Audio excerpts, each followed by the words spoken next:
When Good Fruit Goes Bad. It was written and illustrated by Vernon Gibbs and Stephen Gray. Now, Vernon and I were former colleagues when we both worked at the NBA. I haven't talked to Vernon in a long time. Facebook friends, LinkedIn friends.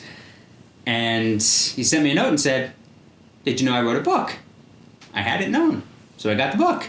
And Eden and I really enjoyed it. What did you enjoy so much about the book? I really enjoyed the characters. I enjoyed at the end how they were like giving examples of if Good Fruit like looks bruised or something, how you can use it. Like, a few examples.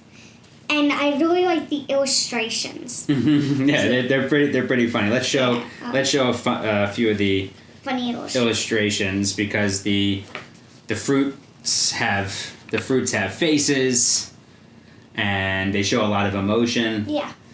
And let's talk about what to do before Good Fruit goes bad. All right, so let's start with something that you could do with fruit before it goes bad. So why don't we start with berries? Okay, berries. Why not? You could use a lot of berries in a smoothie. Mm-hmm. You can use berries in a pie. Mm-hmm. You could do that. You could use berries for juice. Mm-hmm. That's used a lot. Actually, every juice could use. What else could you use? What was the idea that you had? Yes, you said smoothies. You can put fresh fruit in smoothies. Yeah. But what else could you do with the fruit if it's going bad, but it's not bad yet? So to make sure it lasts longer and you can still use it so you're not wasting any. So, I said, I'm going to just kind of talk about apples and all things.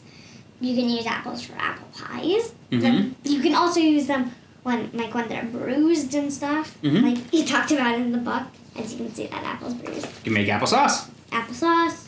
But what about the berries? You had the idea earlier this year about what to do with the berries so that, well, here's a good idea to use fresh berries, but before they go bad, so we don't just have to either throw them out or just use them when we don't want them. So, I had the idea is instead of buying frozen fruit, you can just take berries, you blend them up and put them in an ice tray and freeze them. Right. And that just makes, and then you can just put, and you can put them in your smoothie. But they're just like as big as an ice cube. Mm-hmm. Which was a great idea. So so in New York, we buy a lot of our fruit from the fruit guys on the corners. Yeah.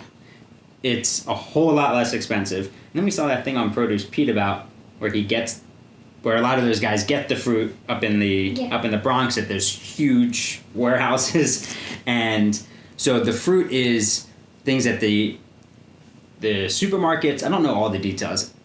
I would really love to read a whole story about this, but so the supermarkets aren't buying them from there, or they might be, but they're raising the prices on them. So the guys at the corner are getting them when maybe they're a day or two away from where the supermarkets wouldn't buy them. So maybe the supermarkets need them to last a little bit longer than the guys in the corner.